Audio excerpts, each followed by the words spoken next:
What's up, guys? Welcome to another episode of the Mindset Cafe podcast. And today we got a special guest for you, Brent Knott. I met him through the Real Business Owners Mastermind, and I wanted to bring him on today because his mindset and just some of his actions that he's taken thus far is definitely something that you guys can utilize, and his perspective on certain things and his growth that he's had in the last year or so is just, it's awesome to witness. So he owns 3 car wrap and I guess vinyl wrap dealerships, if I'm not mistaken, right? Yes. Okay. And then also he has Torque CRM, so he's a serial entrepreneur, and he moved from Florida and now is living in Mexico. He's doing things. So I want to kind of talk about, Brett, I want to start off, give a little background, like your transformation, not just in your mindset, but also, I saw a picture you had posted of your physical transformation. Did it start like from the physical aspect, or is there a mental shift, or how did that start? I've always had mental resilience, for sure, with a high threshold for pain and all that stuff. But I've also had like a really all or nothing mindset, and that's not really good for habit forming. Right. So I basically got to the point where like I was making my day quote unquote easier by, I think I ate Zaxby's every day for 2.5 years. Wait, what? For lunch. What is that? It's called Zaxby's. It's just like a simple like Burger King style, but it's actually kind of like Chick-fil-A a little bit, Okay. but on the East Coast. And they had a Cajun Club sandwich, and so it's a grilled chicken. I'm thinking like that's the healthiest fast food I can have. It's slathered in spicy ranch, and extra fry. Fry turned into extra fry, and and then it turned into the cheese curds, and it just I was making the easy decision where my employee liked that same thing, and he just had a copy of my card, and I would send him out to do that. So I was like simplifying my life, right? And I was getting those extra minutes to work a little more. But I do think the biggest change was when I started working on myself versus the business, because I always put the business first, like for everything.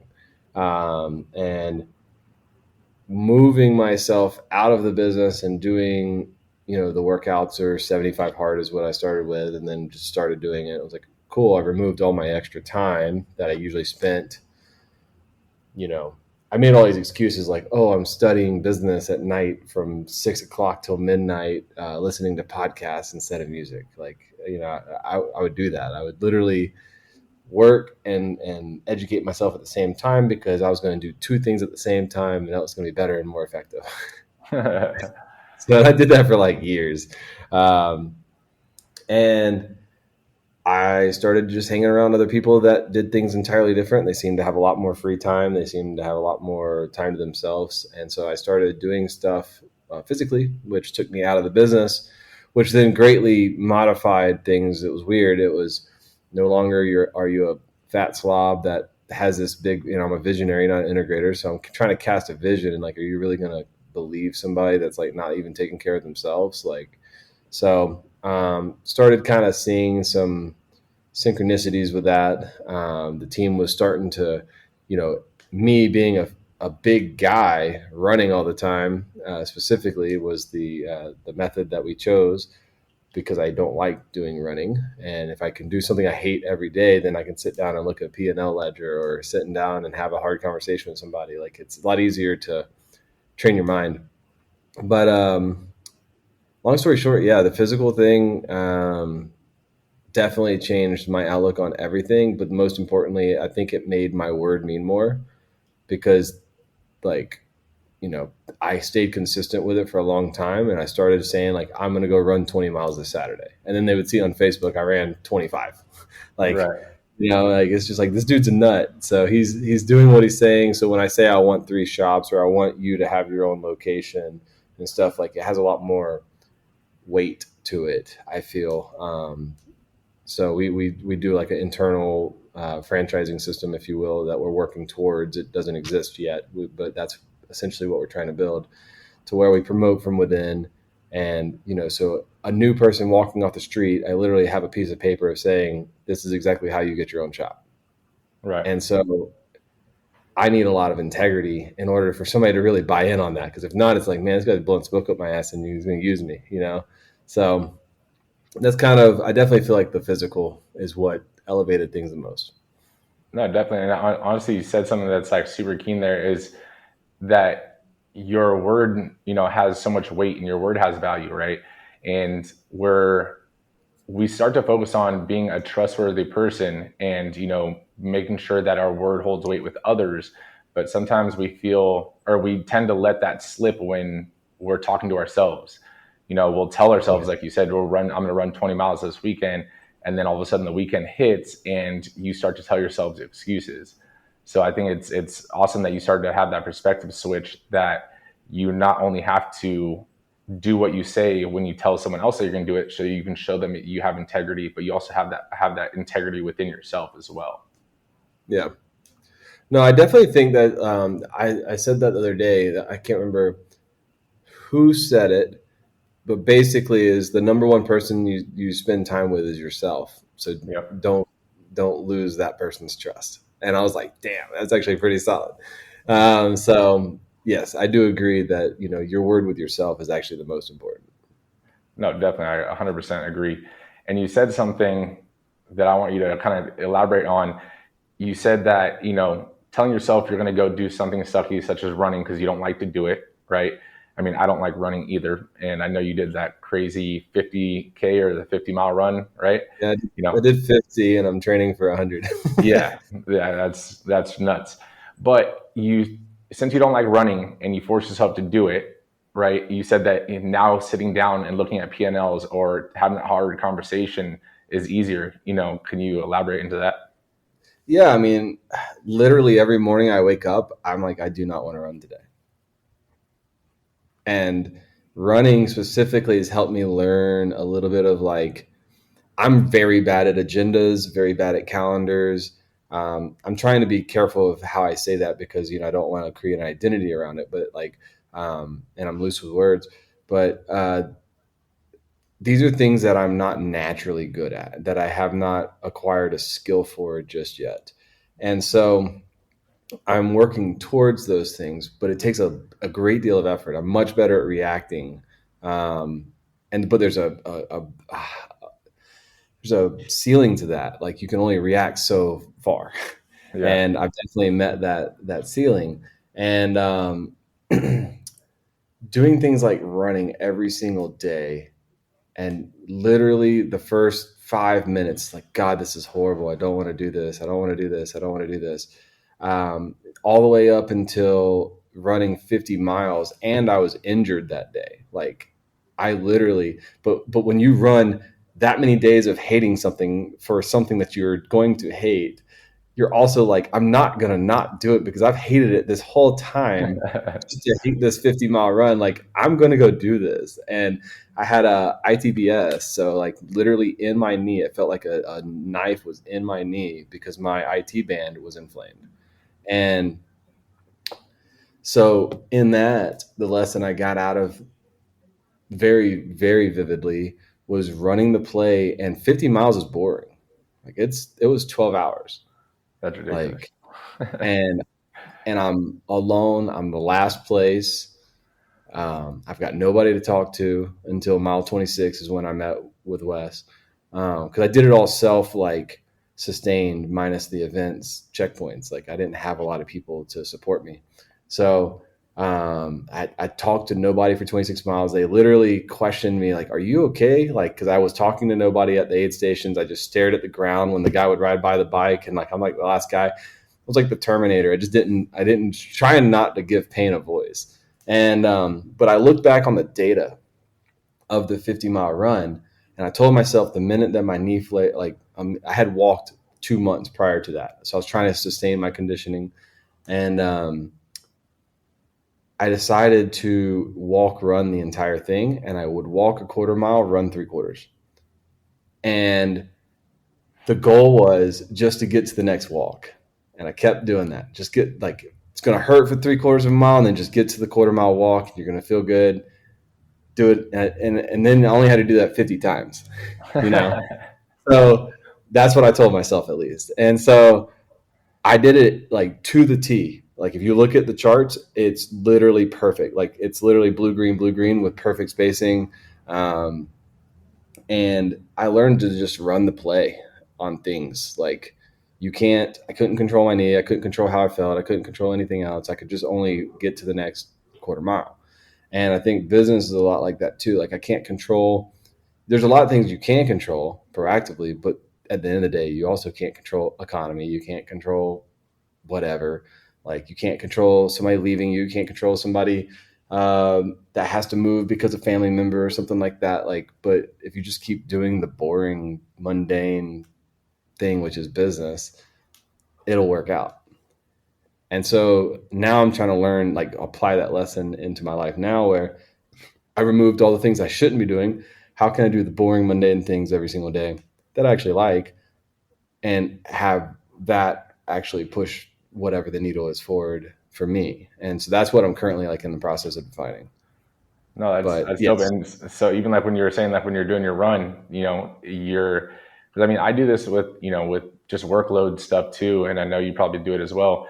But you set like little mini milestones so that Mm-hmm. you're not focusing on the overall task of running, let's say 50 miles or getting this project done, but you're setting mini milestones within that, so you feel that sense of accomplishment a few times, which keeps that momentum snowballing all the way till the end. You know. Yeah, what was really crazy is you're talking about momentum. I actually, so I had some pretty funny milestones, like beat Trevor.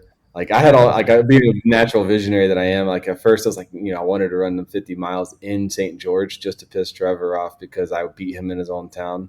Um, that didn't work out for me because of a hurricane, but um, I called, I posted a video in our mastermind group, the inner circle, saying like 30 miles ain't nothing. Like, that was something I looked forward to. And then I Yeah. listened, he's the one who challenged me to run. So he had a specific episode with his mom that I wanted to listen to. And I intentionally did not listen to it for months just to listen to it at mile 45. And then, but at mile 45, it was crazy. As I'm listening to that episode, I started finally passing people. I didn't see anybody until like mile 45.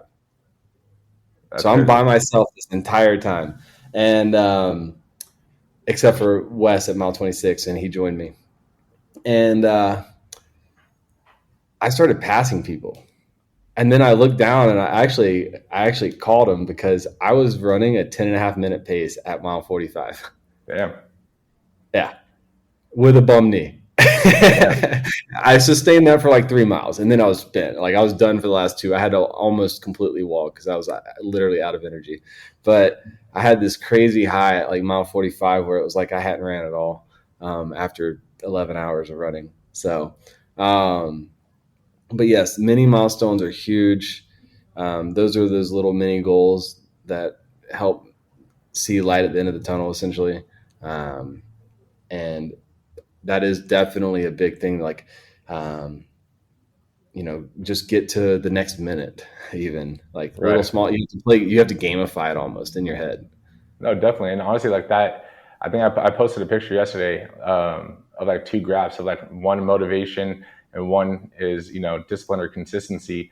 And it's one of those things where if you're consistent, like you're saying, you're passing people, at mile 45, yeah, you probably sped up a little bit, but at the same time, it's not like you were, keeping that pace the whole time, but you were consistent the whole time. Where most people tend to have bursts of energy in, business or in, just life and relationships. And even like, yourself, like if you're going on dates and you're super lovey here and you're all affectionate today and this week, and then next week, it's like a completely different person. And then it goes back and forth, the strength and like the growth from that isn't going to be as great as if you're consistently hitting those milestones and giving yourself milestones to do day in day out, whether you feel like it or not. you know Yep. so I mean, how has your mindset shifted now that you've stepped away and stuff compared to where you when you were in the business? Like, what's the biggest takeaway that you've had, just reflecting within yourself? I would say being more curious. Like I don't put anything down. Trying to, I've always been what I consider to be like an introverted person. Like I'm a-okay with being in a room by myself day in and day out. That's literally the life I lived for years. Totally happy. Overall, at least that's what I told myself was happy, but it was my version of happy of what I knew. Hmm. So now I'm a lot more curious. I do still spend a lot of time in solitude, and I think that's a good strength of mine, that I spend a lot of time thinking, being introspective a little bit more with clarity on myself, um, which gives me a better idea and sense of ideas. The biggest thing that I've gotten since stepping away, though, is especially if you're a very emotional person, like it's so much easier to make decisions, if you will. It is a lot harder to be empathetic sometimes, unfortunately, because you are distant. So you still have to kind of that you have to nurture. That was something I accidentally kind of went too far into for a brief period of time, where I wasn't empathetic to people's circumstances that had taken over all the responsibility that I had relinquished. And the only reason why I could do that was because that person took that from me, and I was being a little lacking of empathy. Like, oh, it's not really that hard, like kind of thing. Well, maybe it's hard for them. Maybe it wasn't hard for me, but it's hard for them. So empathy is harder to practice, but making decisions or seeing flaws is so much easier when you're not in the day-to-day, because you just hear the conversation and immediately like your mind's already clear. You're not distracted. It's like, why are we doing that? Right. It's just immediately like, instead of like, oh, it's not a big deal, it's like that it turned into a mountain. It's just like, why are we doing the simple thing wrong? Right. And so that has been the clarity on seeing problems or solutions has increased greatly. No, that's awesome. How have you tried to, I mean, because I'm in the same boat in a sense, and I don't know if it's because of our personalities or, because, even just being entrepreneurs, it's one of those things you just do what you need to do, and you don't always understand or have empathy for, the frustrations or the struggles of others, that especially that are working under you, because for you, you just get it done. Right. So for you, what has been something that you've tried to do to build your empathy skill, if you will?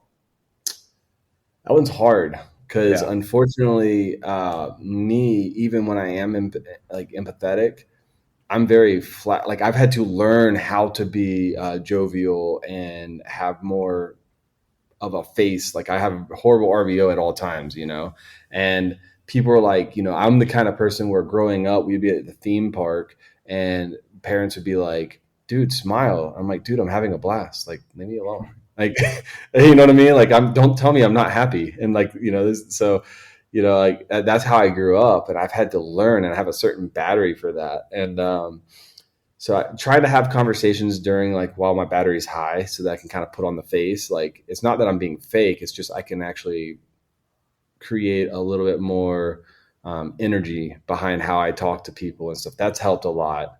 Trying to make sure to schedule it during a window of time where like it's like game time for this specific subject matter, versus like on demand. Because like if it's on demand, like I'm not going to be empathetic. Like Right. it's just, oh, you have a problem with this customer, like, and are we going to either serve the customer or we're going to tell them bye? Like, Right.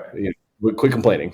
You know what I mean? Like, so I would say the biggest thing for me specifically is just trying to operate within a certain window that I can control and be prepared for it, to where I'm not so blank faced or blank minded. Because if I'm on the bottom of my battery, I can still perform, but I can't. I turn back into my RBO face, and like people can't read my emotions. And even if I'm happy, people are like, "Well, you just don't seem very happy." I'm like, "I'm stoked. Like this is fine," but people read it completely wrong.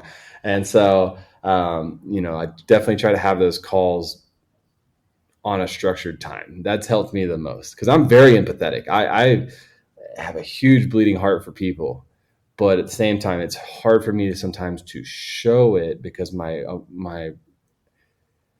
I think the correct word is I am very empathetic, but I think the word's apathetic. Like I flatline my emotions, unfortunately. Like people don't read me well at all.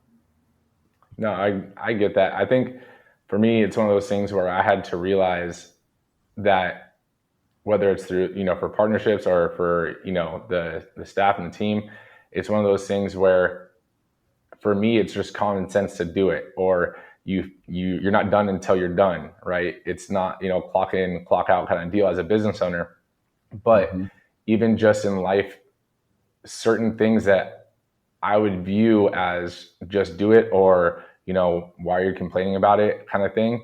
You have to realize that not everyone is you and not everyone thinks like you or like us, right? And Mm-hmm. that's what, also makes us great and separates us from, some people. But at the same time, it's also a weakness too.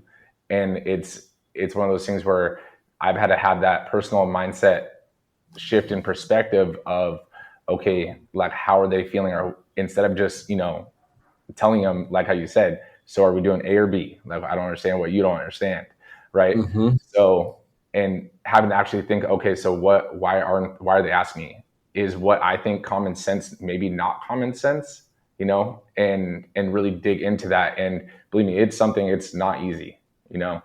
Yeah, and the second thing is people also deal with things differently. Like me, like I can process at this point now. I used to deal with all the emotion and all that stuff, but through time, I've learned to deal with it faster. And so, like my ops manager, she'll call me and say, "Okay, so we have this thing," and she'll tell me the whole story. I'm like, I don't want the story. I want the cliff notes. And I've had to learn to just let her tell me the story because it's actually her venting and Right. processing. And that's her way of processing. My way of processing is complete silence and just in thought. Yeah. Yeah. I won't talk about it, but I still process it. I'm having the conversation with myself. And so it's just a different understanding that people are different. And that's unfortunately like why the skill cap's so high in leadership, is because you have to identify each person's like how they mechanically deal, how do they do things, how do they get from A to B. All that stuff is totally different than you, and that's great because they are why I have the time I have. Like, Right. so I should nurture that. you know I shouldn't try to exactly change them. I can try to help them build upon it, but I can't really change them. Right. And I don't think it's a good thing to try to change them. It's one of those things within the growth within yourself of learning how to read people, and learning what their love languages or what they appreciate, if it is financial, if it is just praise, whatever the case is. And then also, like how you're saying, how do they cope with things? Because I'm the same kind of way. Like, I don't talk about my problems necessarily. And if you have a problem, like, give me what's wrong. Like, I don't need all the backstory behind it. Give me the facts. But at the same time, I realize other people aren't like that, so I've had to do the same thing. But for me, like, I won't vent my problems out to most people, because it's like, what me telling you them, what does it do for you? Nothing. Does it solve them for me? No. So then what's the purpose of me spreading that now, just bringing everything back up to the top right now? So I've had to I go through that as well. Um, but it's definitely a skill that as leaders we do have to build, and a perspective that we do have to build, that we are different than them, and using their skills and their who they are, and leaning into that builds them and builds us, right? Yep. Because you learn how to read those people, and it gives you a new perspective on how people think, how people are the way they are. you know Hmm. have you noticed, with you being in Mexico, have you noticed, is there a different like mindset, or different, obviously there's a different way of life. I mean, I see you, I'm jealous of the way you're eating out there. Like, not, no lie. But I mean, in terms of like, just daily living, is there a different mindset out there? Yes. I I would say that the single most thing that I've gotten being over here is people have such a get it done attitude anyway. They just don't have actual opportunity. Like there is actually opportunity. I don't know. I haven't identified what the divide is. I'm sure it's a lot deeper than what I think that it is. I think some of it's education, and like I see a lot of kids that are not going to school because they're supporting their parents at a taco stand and stuff like that. And I think that's awesome at the same time, because I'm not a big proponent of school, But that's one of the things I try to do is I try to actually talk to the street vendors. I talk, as good as I can with using a translator, and or Deanna. But I will, I currently visit one taco stand every single week. His little kid named Brian, and I legitimately will ask him questions like he is not in school. He's 8. And I'm just like, so what are you going to do when you get older? He's like, I'm going to run my taco stand. And I was like, yeah, like your dad? He's like, yeah. I was like, what's your favorite car? Because he likes cars. Because he loves like he likes all my stuff on Instagram. It's crazy. And I was like, what's your favorite car? He's like, Audi R8. I'm like, well, how are you going to buy one? And I just try to get him to dream a little bit because I think people's dreams are kind of squashed on the classism here is really bad. Like where you're either really rich or you're not. Whether, however you get rich, like there's plenty of business people here and there's a lot of opportunity in that regard. And the labor rate's really low. So I'm sure the margins are great. I'm not sure because I don't run a business here, but I pay attention to it. And so but what I really do notice is even the people on like the lower level of class, they go to work. I see the same people at the same red light every single day washing windshields with a smile on their face. Yeah. And I think it's genuine. Like I don't even think it's fake to try to get some money. Like they're just appreciative for what they have, and they get up every day for the most part and do what they need to do. There's obviously the beggars, or the manipulators, but there's certain ones that I see that just operate with a smile on their face and they're just happy to be there and to be capable. Actually, this is the craziest thing. I sent a video to Trevor. There's a guy that's for a fact homeless. Like I pass him all the time. And I also see him running every day. Homie runs every day. And I'm just like, that's so crazy. Like, dude is like, got it rough. And he's still taking care of himself. Yeah. I mean, he's utilizing what he can do. Like, just because there's certain factors or certain limitations, like not having a home doesn't mean you can't do other things, Yes. and going into what you were saying about the classism and stuff, that do you think so like the mindset, or you're going into how you talk to the little boy, which I'm pretty sure that's the same taco stand that you were working behind, right? Yeah, they even let me work it. Yeah, I've seen that. But when you're talking to him and you're getting him to dream, right? Mm-hmm. The thing with like us here in the US is like we're sold those dreams from like being a little kid, right? We're told like, what do you want to be when you grow up? Mm-hmm. Versus and I'm not saying I know this for a fact. I'm saying, do you think it's a potential that he's grown up being told that this is what you're going to be? So I do think it's definitely somewhat of their identities being capped. And I do think that it's not necessarily their fault either. I think it's because of a survival mechanism more than anything. It's like, this is what we do to eat. Right. And they just do that. This is proven. He's done a taco stand on the same corner for 25 years. Yeah. So, but that's the thing is like, I mean, it could have been his dad that was doing that before, and so forth. But it's one of those things where when you're almost born into that role and no one has gave you like the approval or the confirmation that you can do whatever you want to, it may be, but it may not be the lack of opportunity, but it's the lack of imagination. Could be. Right. It definitely could be. I think I was talking to a guy yesterday. He was telling me that another secondary problem is, which I mean, actually, to what you just said, think of how many people don't take advantage of the opportunity that they have in America. Mm-hmm. Right? So imagine in a state where it's actually really difficult to have opportunity. It's there still, but it's a whole lot taller mountain. Yeah. Right? And so, and then there's secondary controls that I was kind of aware of. Here where like the banks have a lot of control, where like there's an actual ceiling on the bank accounts. Like you have to get approved for a higher, like to put more funds into it. Really? Yes. Like in just one bank, or if if I had two different banks kind of I deal. had no clue about all that detail, Oh, but like I did hit it on accident, and then it made sense when I was talking to the guy.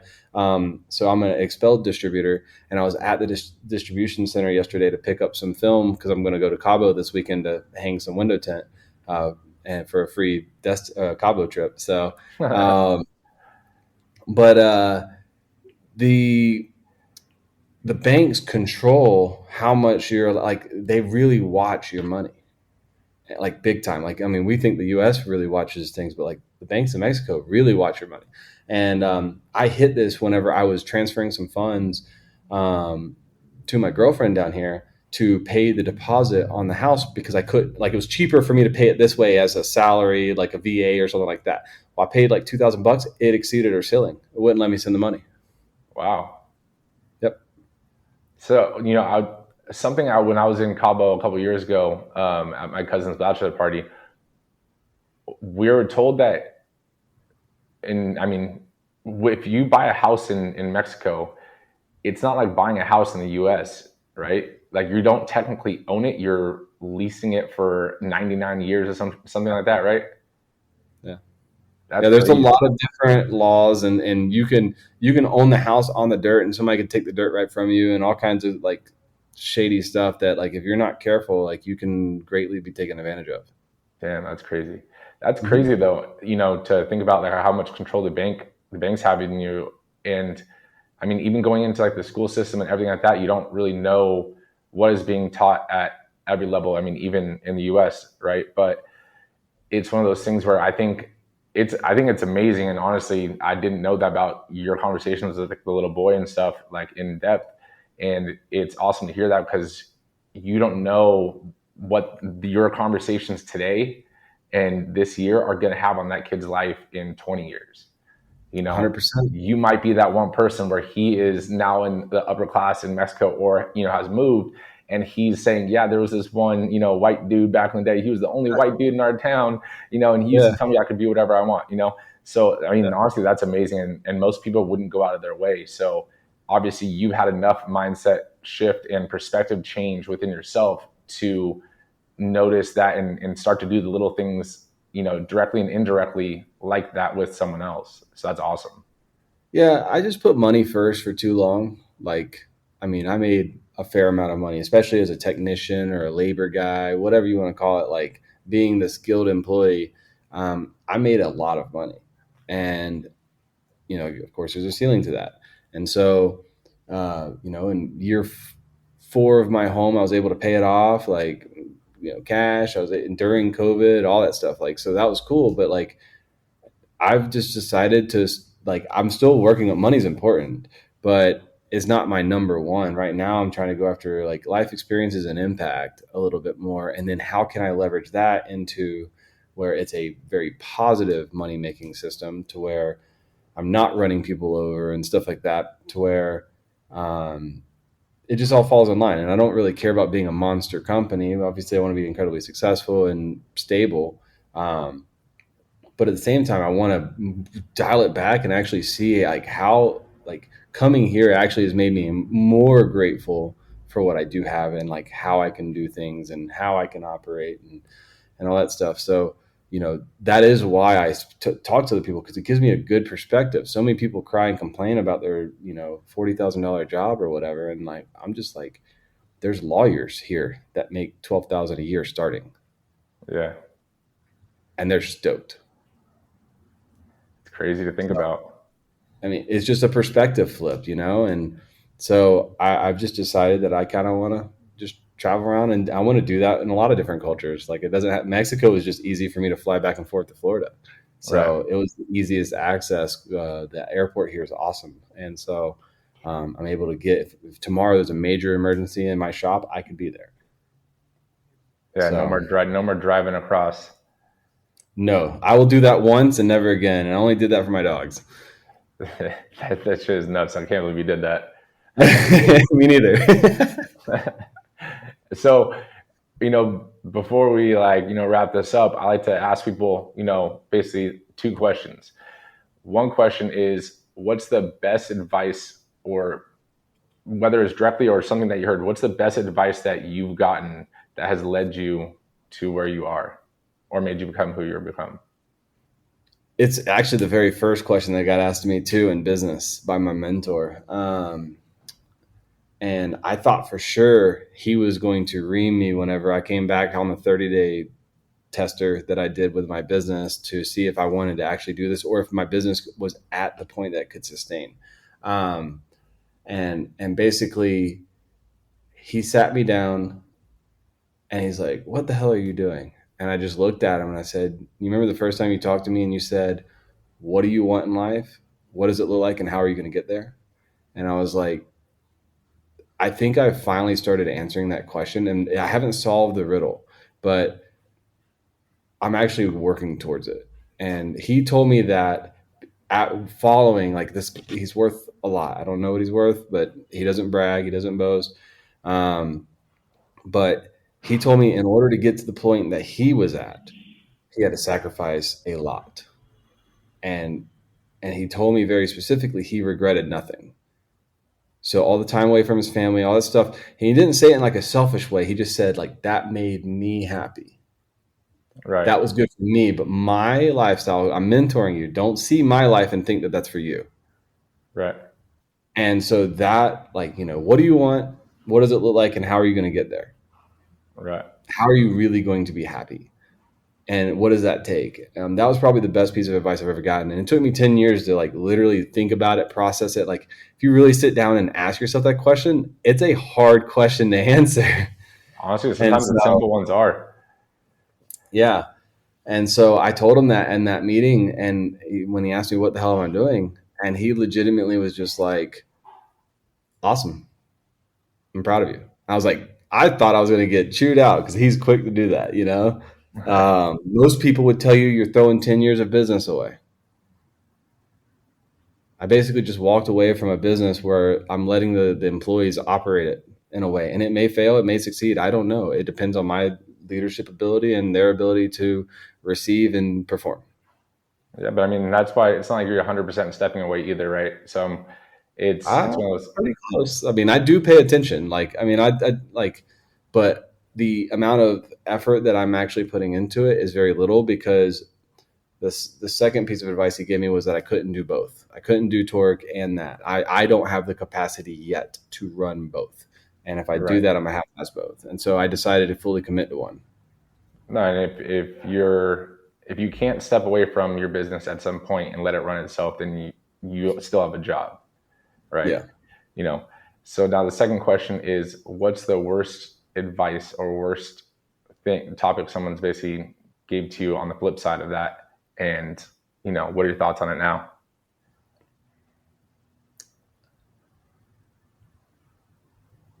That's a hard one because there's a lot. But I would say it wasn't necessarily advice. It comes back to my mentor again. I'll try to be short with it with like a couple of examples. But it really comes down to like validating your circumstance in a way.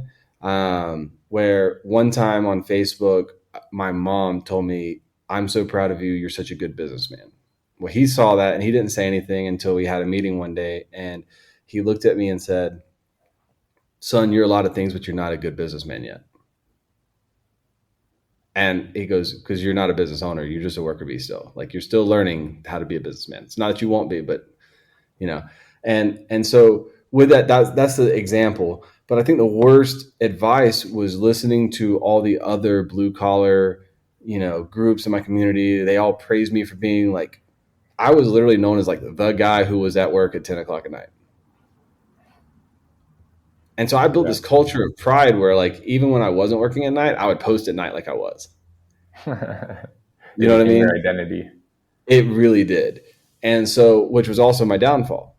So I think thinking like everybody says work smarter, but nobody actually understands like the granular levels of what that actually means. But I would say that definitely the worst advice I've gotten is that working hard is the only way to do something. Yeah, I would agree. It's not. I think there's a window. I do think there's a window, but it has to be intentional. And that's the problem. Most people say work hard. And then it's like, well, work hard till when? Like there's people here in Mexico that clearly have been working hard for 80 years, but they have nothing to show for it. They're incredibly skilled. Same within America. Like, there's incredibly skilled people who work incredibly hard. The person who helped me in this industry the most, like the day one that I hopped in this industry, is currently having medical issues, and all he's done is worked hard, and he got far. But he's like, now guess what? Like, it's falling off. His business is gonna die the minute he quits working. And I think that's the piece of that people take, because it's one of those like sayings that it's a simple saying, so people take it for what it is. Work hard. It's like, okay, but what is hard? Like, if you really think about it, what is hard, right? So that's where people are like, okay, I'm just gonna do busy work, and that's hard. It's like it has to be what's hard to you. And again, like, I agree with you. There's a window, and there is stages that change within that, right? You don't have to be that person that's just posting at 10 o'clock at night because it's part of your identity, right? Yep. That's the stage you are in. But like your mentor said, you're not a great business owner yet, right? And Mm-hmm. now you've outgrown that. But Yep. the thing is, like, you're building to who you are, and you're working hard now so that your hard is going to be different, you know And the so best part is, if I asked him if I'm a good businessman now because I'm here, he'd still tell me no. Because it's all perspective, right? Like, right. he legit this man ran a profit and loss every day. Like, the dude's a beast, and that's his superpower. And so yeah, running business is a very fundamental thing, and it's boring, and so it's not all bright eyed and bushy tailed. Oh, well, I just want to I appreciate you taking the time out of your, vacation life. Just kidding. No, but no, honestly, I do appreciate you taking the time, to hop on the call, because your perspective, just knowing you in this past year, it's amazing to see you just transition from what I've seen, and then, you showing your progress from what you used to be. It's awesome. And I commend you for the work that you've done thus far. And I can't wait to see, how much you grow in the near future. Yeah, man. Appreciate it. I'll see you in Utah. Yeah, I'll be there. All right, brother. Thank See you. ya.